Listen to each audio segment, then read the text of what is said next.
Bonjour les amis, bienvenue dans l'almanach des Fées Célestes.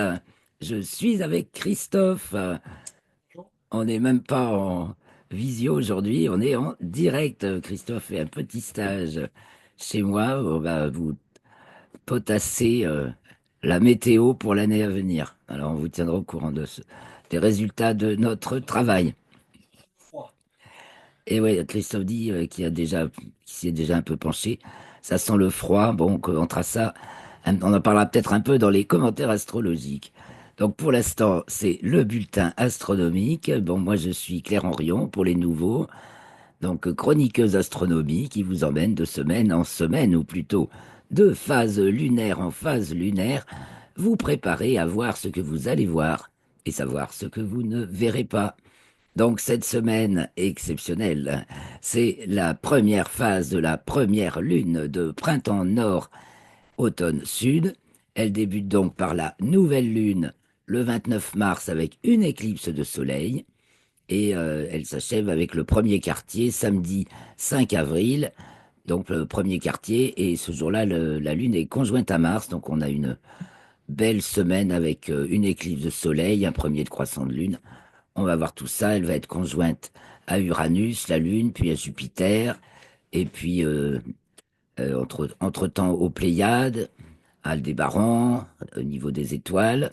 Et puis donc, comme je vous l'ai dit, pour le premier quartier, elle est conjointe à l'étoile Pollux et à Mars, puisque Mars est juste, arrive dans l'alignement pour la troisième fois des étoiles Castor et Pollux des Gémeaux, puisqu'elle a effectué sa rétrogradation et que revient vers voir ça avec Stellarium. Donc on commence par petit résumé. Ben voilà, ben, je vous l'ai fait comme ça, spontanément. Le petit résumé. On va aller voir d'abord l'éclipse. Tiens, j'ai une nouvelle image à partager sur l'éclipse. Sinon, vous pouvez revenir sur le bulletin de la semaine dernière. Et là, j'ai une nouvelle image sympathique. Donc, je la partage avec vous de suite. On va regarder les lieux de visibilité de l'éclipse. Voilà. Et donc, on voit que nous, voilà, donc la centralité, c'est ici, 0,8, autour du pôle. C'est d'ailleurs la raison pour laquelle c'est une éclipse très rapide, elle dure une minute et quelques, parce que, en fait, c'est lié à la vitesse de rotation de la Terre. Alors, la Terre, eh ben, à l'équateur, elle tourne très vite sur elle-même. Mais évidemment, au pôle, la vitesse est nulle. Donc, en fait, le maximum, vous voyez, il n'est pas loin du pôle, donc, enfin, le point central. Et donc, pour ce fait, l'éclipse dure pas longtemps. Donc, nos amis du Québec sont vachement avantagés. Ils ont l'éclipse quasiment totale. Quant à nous, c'est pas le cas. Nous, on l'a, voilà, entre 0,2 et 0,4, c'est-à-dire environ 20% de soleil qui va être grignoté par la Lune. Et ça se passe samedi 29 mars, aux alentours de midi. Donc, la nouvelle lune est à 11h57, le maximum universel de l'éclipse à 11h47, et selon à notre montre, hein, et selon notre lieu, bah, ça varie de quelques minutes en France, donc c'est autour de midi, et pour chez nous, c'est à 11h40, 54, je crois bien. Voilà. Donc voilà, donc on commence ce samedi, tenez, samedi 29 mars, cette nouvelle lune, première lune de printemps nord, saluée par une éclipse de soleil. Préparez vos lunettes d'éclipse si vous en avez, c'est le moment d'observer le soleil grignoter, puisque de toute façon, il fera pas nuit, puisqu'il n'est pas complètement obscurci. Et oui, et s'il pleut, il n'y a pas besoin. C'est une éclipse partielle, donc nulle part elle sera totale, en fait. Voilà. Mais le plus profond, c'est là. Un tout petit croissant de soleil. Voilà, alors nous allons maintenant passer sur Stellarium pour voir ce qu'on verra au fur et à mesure après ce samedi matin, le soleil éclipsé.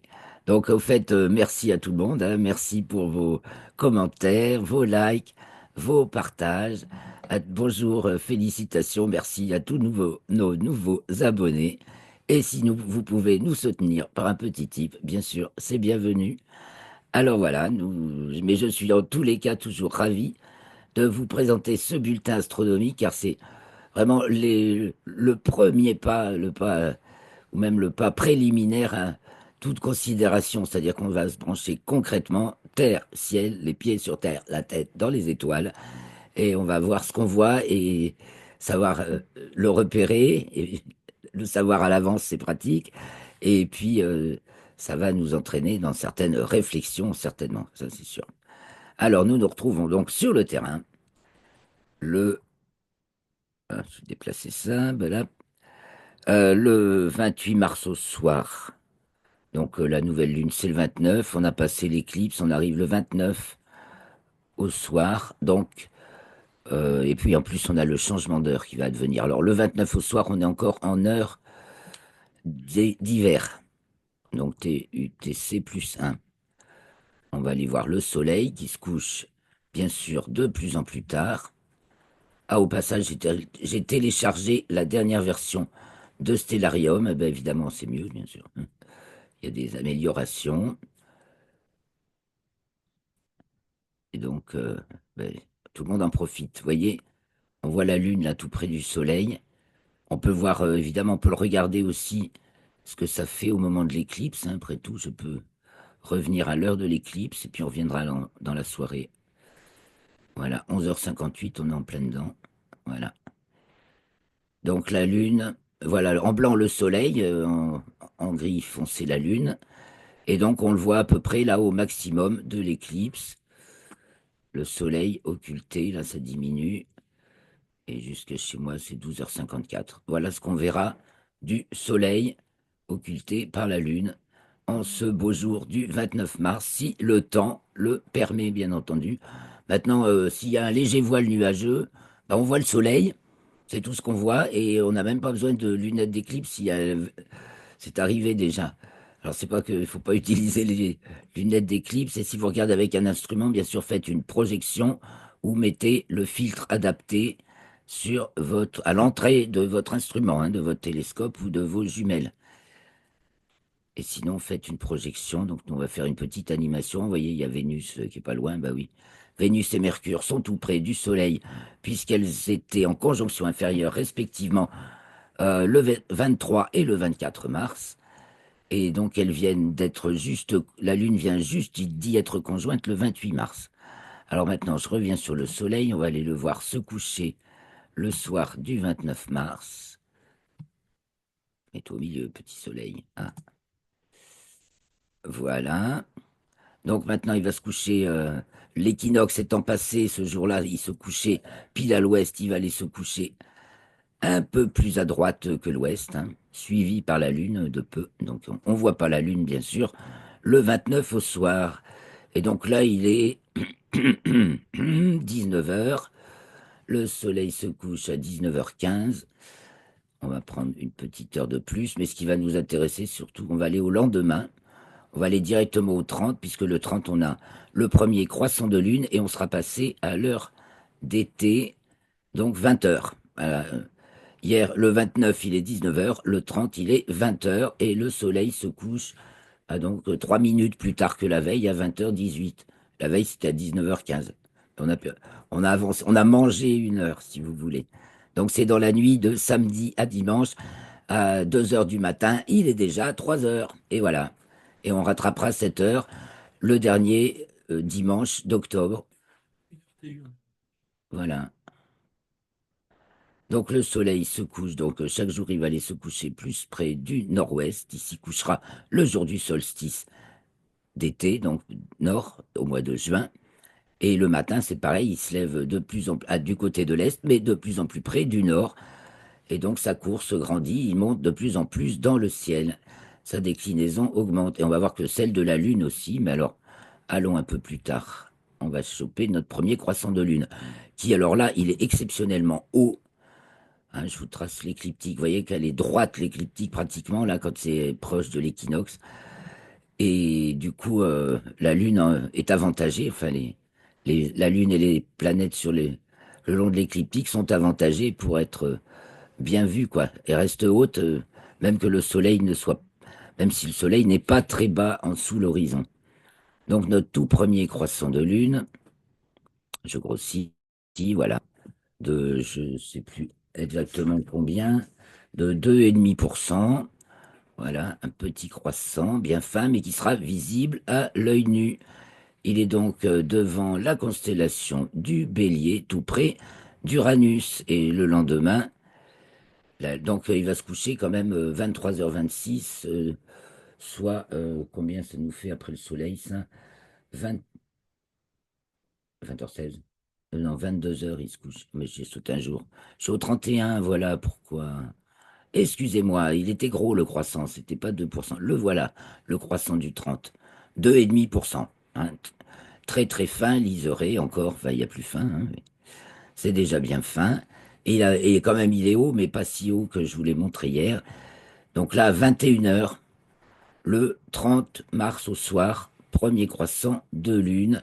Et en fait, il est encore devant la constellation des poissons. C'est le lendemain qu'il est devant le bélier. Et le surlendemain, donc, 1er avril, ça va toujours trop vite. Le 1er avril, il est conjoint aux Pléiades. Et entre-temps, il a visité Uranus. Donc le 31, la Lune est là, Uranus est là. Et le 1er avril, la Lune est passée au-dessus d'Uranus, la conjointe à Uranus, donc je retrace l'écliptique, voilà. Et elle est conjointe aux Pléiades. Donc le 1er avril au soir, très joli tableau d'un croissant de Lune encore assez fin et des Pléiades. Alors pour bien voir la masse, sortez la Lune si vous regardez aux jumelles. Mais c'est c'est une jolie configuration là, parce que la Lune est encore fine, donc pas trop éblouissante. Donc c'est tout près de l'étoile Aldébaran du Taureau. Et le lendemain, donc, on passe un jour après les Pléiades, le 2 avril, la Lune donc est passée en conjonction à Aldébaran. Elle passe nettement au-dessus d'Aldébaran, hein, 10 degrés au-dessus en fait. Et ensuite, elle est conjointe à Jupiter. Donc le 2 avril, à quelle heure? Mais le 3, oui, c'est le 3 à 1h25 du matin. Lune conjointe Jupiter. Voilà, c'est ça. Donc, joli tableau également. On aura la Lune, Jupiter, Aldébaran, comme sur une photo. D'ailleurs, enfin, il n'y a pas la Lune, mais j'ai deux photos, deux belles photos de ciel avec la lumière zodiacale qui se trouve actuellement, mais jusqu'au 30 seulement, justement devant cette zone du ciel dès la fin du crépuscule, c'est-à-dire le crépuscule, c'est alors c'est sur la fiche.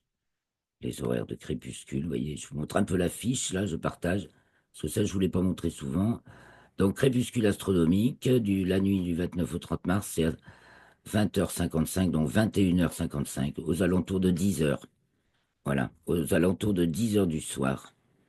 C'est le moment où on peut, si on a un ciel parfaitement dégagé, jusqu'au 30 seulement, parce qu'après, bah, la lune arrive, donc plus de lumière zodiacale. Eh bien, c'est le moment où on peut admirer, si on a un ciel parfaitement pur, on peut admirer la lumière zodiacale. Je vais vous la montrer tout à l'heure sur les images. Donc ensuite, ici, on a l'étoile Elnat du cocher. La Lune va y passer, elle va la raser, elle va même l'occulter pour certaines régions du globe, pas nous, parce que la conjonction a lieu pour nous dans la journée. On se retrouve donc le 3 avril. Elle a passé Elnat, elle s'approche des Gémeaux. Alors en plus, elle monte en latitude et en déclinaison. Elle atteint sa déclinaison maximale, on va y arriver, la veille du premier quartier. Donc là, on est le 3 avril, 21h.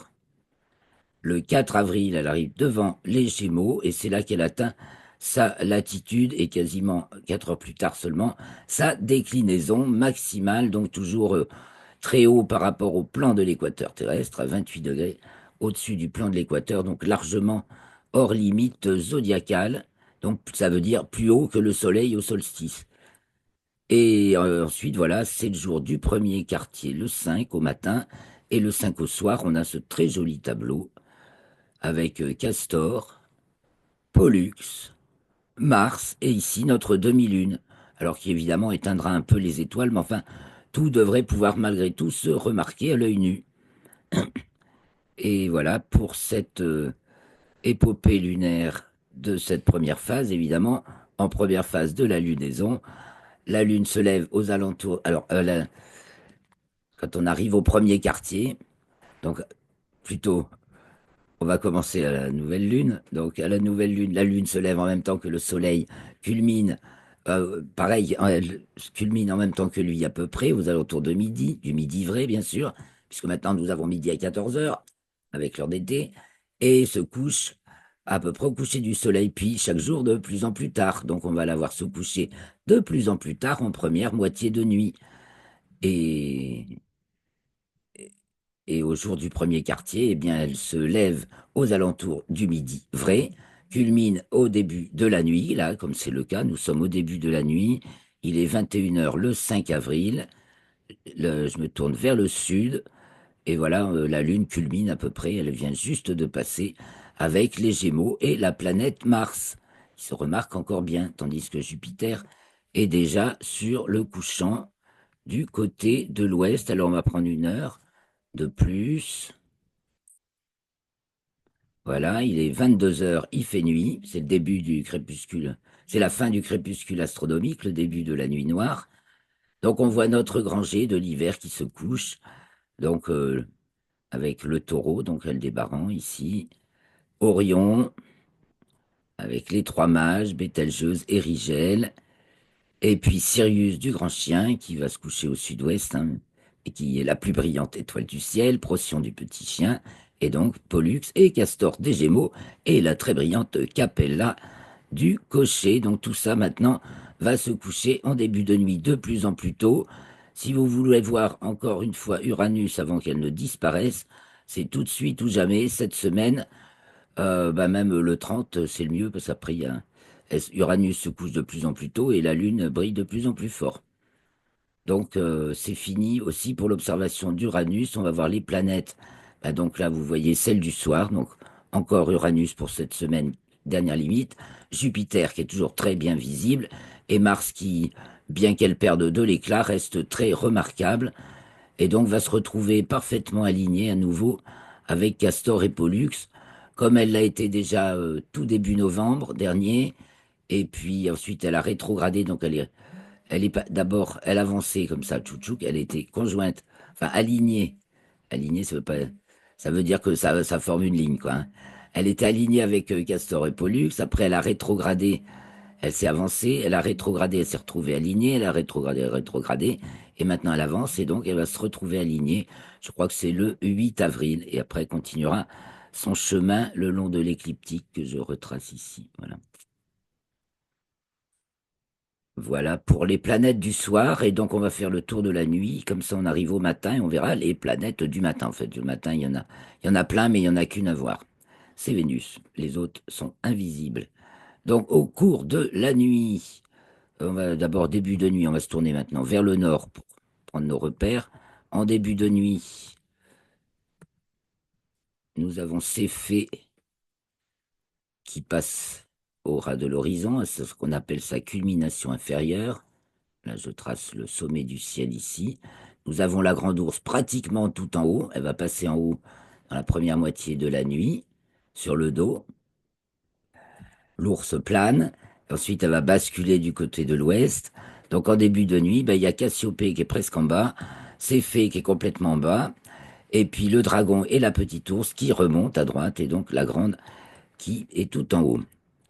Tandis que début de nuit, du côté de l'est, se lève Arcturus du Bouvier, la Vierge aussi, avec Spica de la Vierge.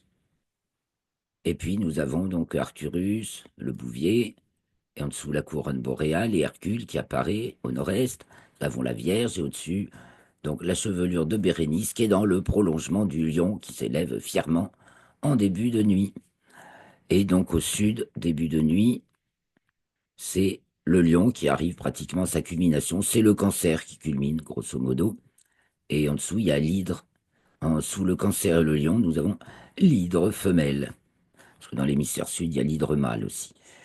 Et donc voilà, on retourne au nord, on va aller au milieu de la nuit, voir comment l'horloge tourne. Donc le milieu de la nuit, maintenant, c'est à pratiquement 2 heures du matin, c'est à 1h54. En revanche, au niveau, ça avance, l'équation de temps avance. Donc le milieu de la journée et le milieu de la nuit, c'est de plus en plus tôt. L'équation de temps va atteindre son premier maximum négatif de l'année, au début mai. Donc voilà, milieu de nuit, c'est Cassiopée qui est au plus bas, la petite ours et le dragon qui s'élèvent, et la grande ours qui a basculé, qui est tout là-haut, mais qui bascule maintenant du côté de l'ouest, et Capella qui va se coucher, tandis qu'à l'ouest s'en vont les Gémeaux, au milieu de la nuit, ça y est, les Gémeaux s'en vont, donc avec Mars et la Lune, là, parce on est déjà le 6 avril, je vais me remettre un jour avant. Ah oui, c'est parce que j'ai été jusqu'au milieu de la nuit. Oh, bah ça ira. Non, je vais le 5, la nuit du 4 au 5. Et je vais me retourner du côté du nord. On va aller même du côté de l'est plutôt, parce que on va regarder ce qui apparaît en fin de nuit. Donc déjà au milieu de la nuit se lève Antares du Scorpion au sud-est. Nous avons à l'est qui s'élève très brillante Vega. Donc on a vu Arcturus. Maintenant il y a Vega. Voilà. Entre les deux, nous avons Hercule. Il faut identifier le trapèze d'Hercule qui est pas très petit. Et nous avons la couronne boréale. Alors, d'heure en heure, là il est 2 heures, 3 heures, donc l'aigle apparaît, donc le grand triangle de l'été, voilà, le grand jet de l'hiver s'en va, le grand triangle de l'été apparaît. Donc Vega, Deneb du cygne et Altaïr de l'aigle. 3 heures du mat, tout le monde est levé.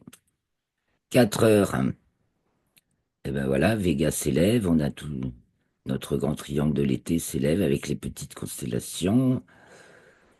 Et puis 5 heures du matin, donc en heure d'hiver, ça faisait déjà 6 heures, mais là, c'est 5 heures. Et 6 heures, il fait encore nuit. Bon, le Sagittaire est levé, et voilà, 7 heures, il commence à faire bien jour.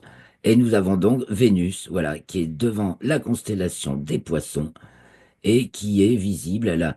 Elle est passée donc en conjonction inférieure le 23 mars. Mais comme elle est en forte latitude sud, là elle est en nord, je veux dire. Là déjà maintenant elle descend, mais 23 mars, elle était pratiquement à sa latitude maximale, 8 degrés au-dessus de l'écliptique. Ce qui a permis de rester visible, même au moment de sa conjonction inférieure où elle était devant le soleil, elle était au-dessus du soleil.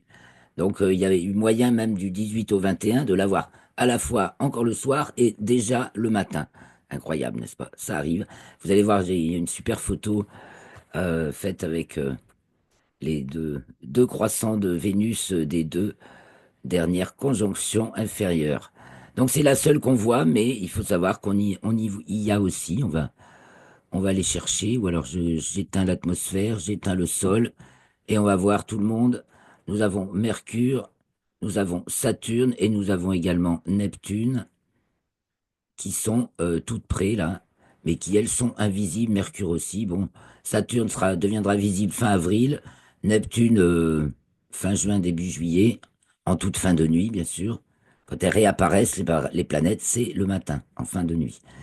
Et Mercure qui va pas être très visible là, dans cette phase matinale, elle va rester toujours bas sur l'horizon. Donc pas intéressante à observer à ce point de vue-là. Donc seulement, nous avons Vénus le matin à voir. Je rallume l'atmosphère, je rallume le sol.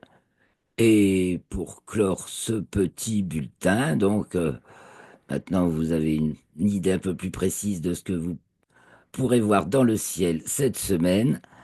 Eh bien, je vais vous faire le petit rapport d'actualité et je partagerai quelques images. Alors là, j'ai coupé le partage d'écran.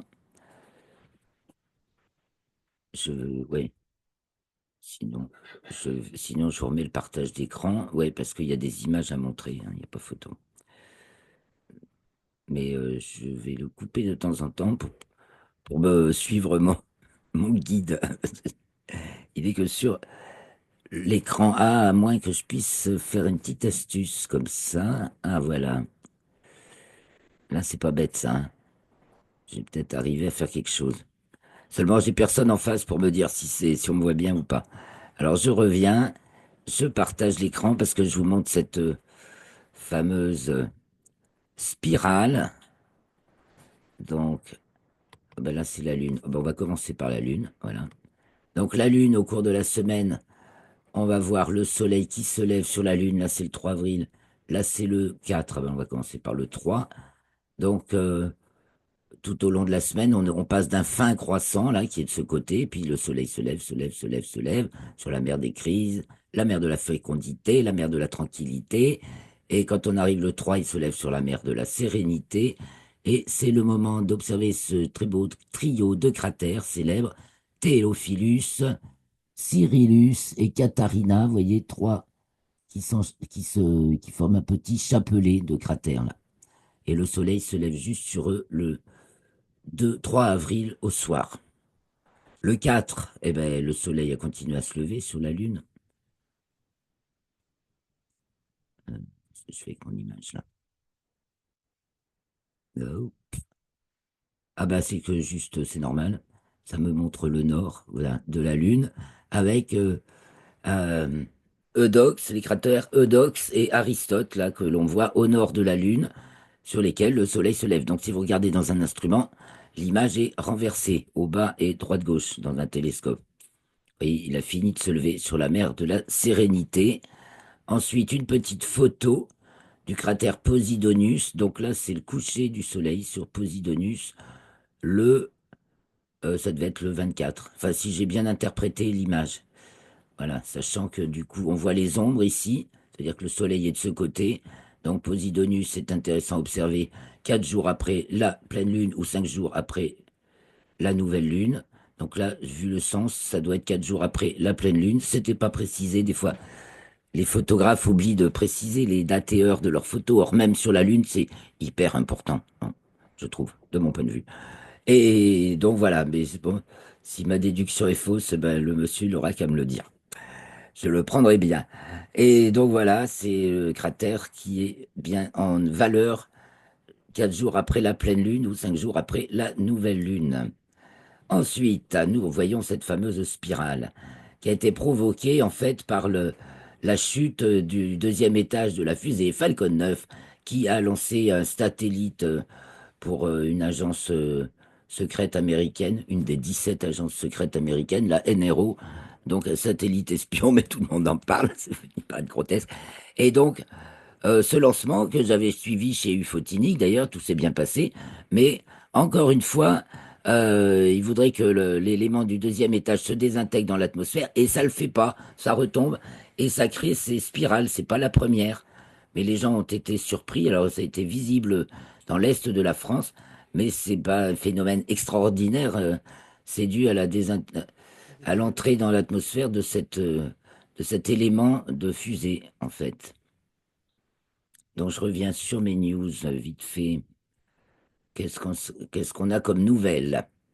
Alors, des fusées propulsées par lévitation magnétique, c'est ce que les Chinois, c'est ce sur quoi travaillent les Chinois bien, en ce moment.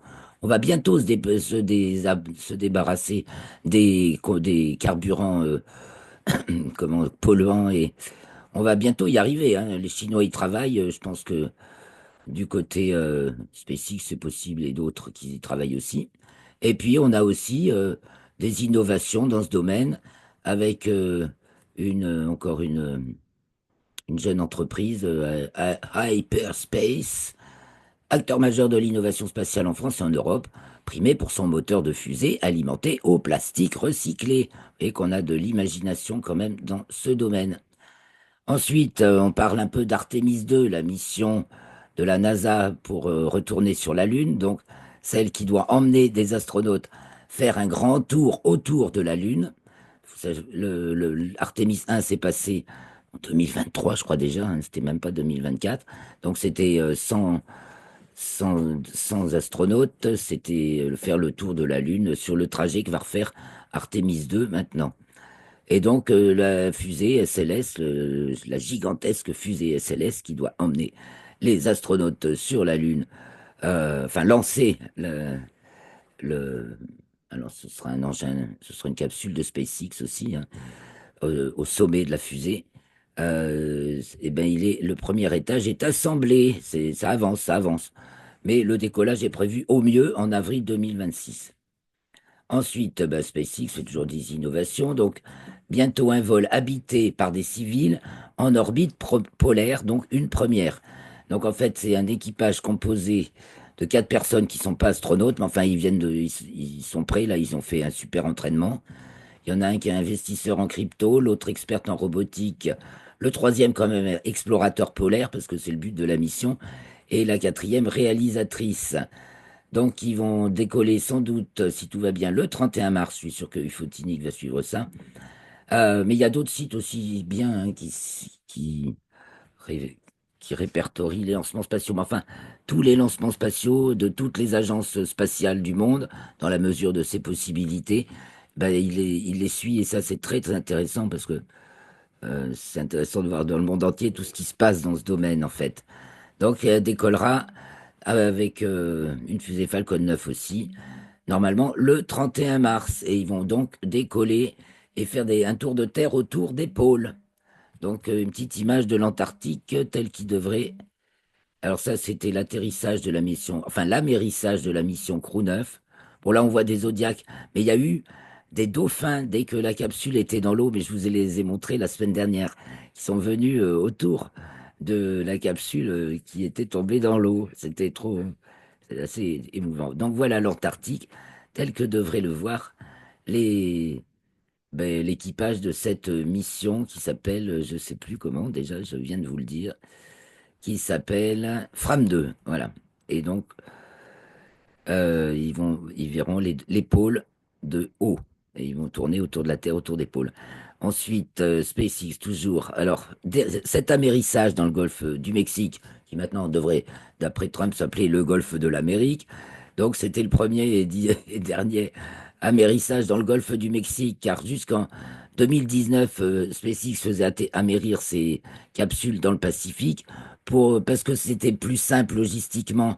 Ils l'ont fait depuis 2019 dans le golfe du Mexique, mais vu les problèmes de ces éléments de fusée qui ne se désintègrent pas complètement, etc., eh bien, pour assurer plus de sécurité, ils vont revenir au Pacifique pour l'amérissage des éléments qui redescendent sur Terre. Parce que c'est le tronc de la fusée qui devrait se désintégrer, puis qui ne le fait pas. Donc, il faut sûrement travailler encore là-dessus. Ensuite, on parle de Thales Alenia Space. Donc là, ça, moi, j'aime pas trop, mais bon, voilà, c'est intéressant de savoir ce genre de nouvelles. Signe un contrat avec l'ESA pour développer un jumeau numérique dédié à une agriculture durable et résiliente. Voilà, donc pour suivre l'agriculture en direct depuis le ciel. Oui, pour moi, le plus important, c'est que chaque agriculteur, bien sûr, soit informé de euh, ce qui est en demande, mais qu'il fasse surtout comme il le sent chez lui. Effectivement, la demande, ça compte, mais de toute façon, ça devrait être les interlocuteurs directs, chacun devant prendre, en fonction de son contexte réel, euh, à s'adapter à ça en fonction de son contexte réel. C'est pas pour une super gouvernance de l'agriculture, parce que dans ce cas-là, il n'y a plus d'agriculture, mes amis. Alors, ensuite, il y a aussi la lutte des salariés chez Thales, surtout à Toulouse, où le député, donc, de cette circonscription, a interpellé le ministre de l'économie pour les soutenir, parce que malgré tous ces programmes, ces contrats signés de droite et de gauche, les employés de Thales sont menacés par un plan de suppression de postes. Or, comme voilà sa phrase, vous êtes les représentants de la souveraineté nationale, ouais, c'est à peu près tout ce qui reste. Donc, c'est assez un peu intéressant à suivre ce sujet de ce point de vue-là. Et puis on voit qu'on se bouge un peu les fesses en Europe et qu'on se dit faut peut-être être un peu moins. Ariane 6, c'est super, mais c'est un peu lourd. Alors maintenant, il y a un concours pour essayer d'avoir d'autres projets en plus que Ariane 6 en Europe, parce que sinon on va être vraiment à la ramasse, quoi, de ce point de vue. Quand vous voyez ce que font les Chinois, les Indiens, les Japonais et les Russes et les Américains, ben bonjour, hein. Alors, les grands télescopes terrestres et spatiaux. Alors, une image de Neptune qui révèle ses aurores, les aurores boréales, enfin polaires de Neptune, révélées par Webb. Voilà ce que Hubble, photo de Neptune obtenue par Hubble. Donc, pas de traces d'aurore. Et ici, photo de Neptune obtenue par James Webb Télescope et les parties couleur cyan, donc je pense que c'est là le bleu plus foncé, révèlent des aurores terribles. Neptune est très intrigante. Son atmosphère, alors on a constaté que sa haute atmosphère avait refroidi, la température de la haute atmosphère a diminué de moitié en une cinquantaine d'années. C'est depuis les sondes voyageurs. Impressionnant, n'est-ce pas? Et alors, on va peut-être finir avec ces images de lumière zodiacale, prises, bah, toujours, voilà, je vous en ai parlé, donc tout à l'heure. Là, donc, nous sommes devant le ciel au couchant dès la fin du crépuscule astronomique, c'était ces derniers jours. Donc, ici en Californie, mais bon, du moment que le soleil est couché, qu'on est à peu près à la même latitude, on a le même ciel. Donc, on voit ici les Pléiades, on voit Jupiter, on voit Aldébaran. Ici, on voit Orion, vous voyez les trois mages, Bételgeuse, Rigel, c'est magnifique. Et la grande nébuleuse d'Orion qui ressort comme ça sous les photos. Et ici, on voit le cône de la lumière zodiacale qui suit le long de l'écliptique. Ce sont les poussières qui reflètent en quelque sorte la lumière du soleil. Et il y a une autre photo prise à peu près la veille ou le lendemain de Russie, pas tout à fait dans les mêmes tons de couleurs, mais on la voit très très bien aussi. Et donc on voit bien que c'est le même ciel, les Pléiades, Jupiter, Aldébaran.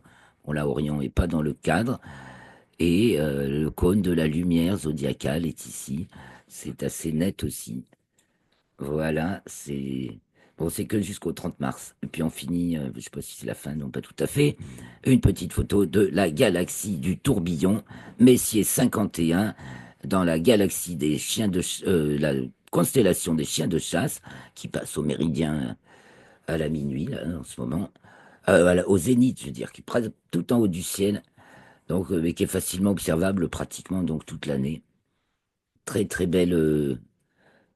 Bah, très très bel objet à viser au télescope, hein, nous, ça nous arrive assez souvent, c'est plaisant.